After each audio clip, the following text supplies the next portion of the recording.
Donny Crandell, two sides to every story. Two sides to every story, Donny Crandell.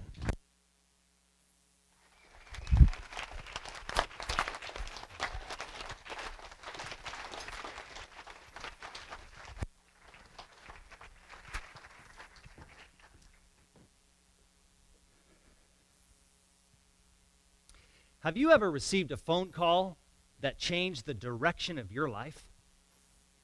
I have. It was my mom. She said, "Son, your dad and I stopped at a casino near Reno, Nevada.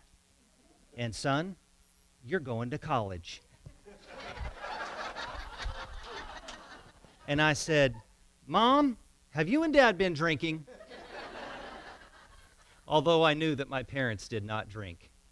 The next thing you know, I'm living in Colorado Springs attending Nazarene Bible College. I'm pretty sure I was the only student on that campus who was there on gambled winnings.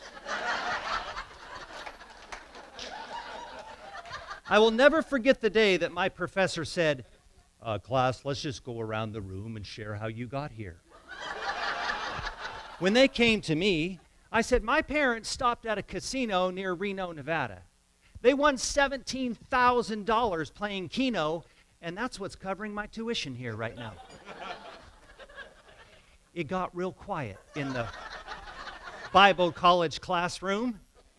The students didn't know if they should curse me or clap for me.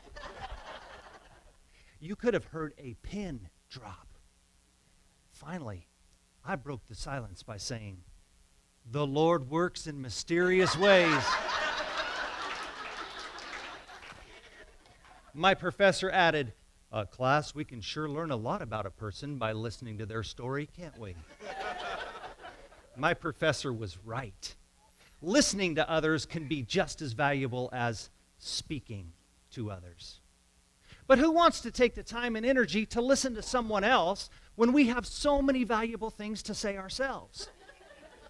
Have you ever found yourself in a conversation with someone and you were trying to be focused, good eye contact, and attentive, responding with words like, "Uh-huh," "Really? Wow. Is that right?" But down deep, you couldn't wait for them to quit talking so that you could share your story. Oh, but it didn't happen. No, it didn't happen because right when they were in between sentences and it looked like you had an opening to sneak a few words in, they got a call on their cell phone. And they said, "Sorry, I need to take this." And they excused themselves to pass on their wisdom to someone else and left you hanging. You began to wonder if you would ever find a willing listener or an interested audience. And then someone introduces you to Toastmasters. That venue through which you can share your whole life story in 5 to 7 minute segments. Your captive audience will listen to you, even if you're unprepared, boring, forget your speech halfway through, or disqualify yourself for going over time. I know, because I've done all 4 of those. And I've done them more than once.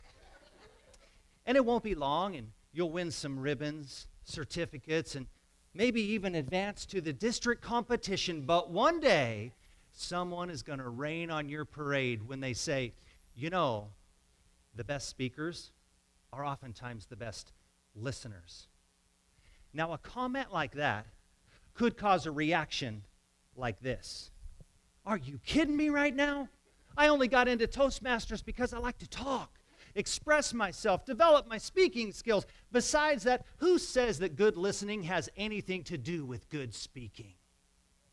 Well, just in case we might be tempted to think or say something like that, let's be reminded of a man named Darren LaCroix, the 2001 world champion Toastmaster. Have you heard of him? Who watched the DVDs of winning speeches so that he could find out what the winners did differently than all the rest.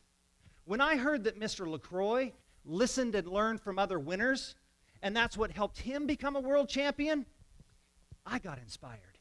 I hopped out of bed one morning with a new pep in my step. My wife asked, "What are you so excited about?" And I said, honey, starting today, I plan to do as much listening as I do speaking." And my wife said, "Great. Why don't you go ahead and start at home by listening to me?"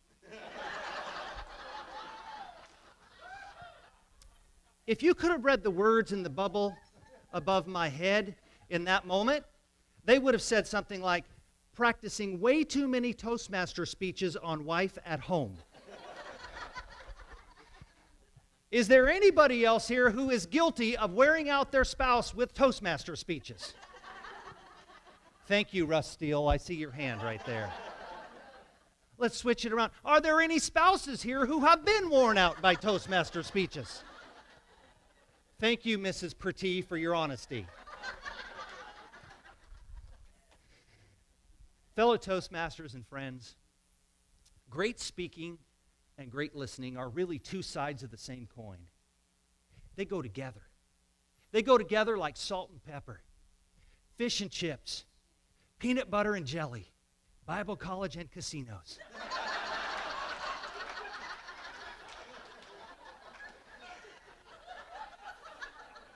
The message I want us to take home tonight is simple yet profound. Let's speak in such a way that others love to listen to us.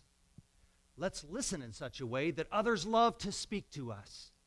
For speaking and listening truly are the two sides to every story.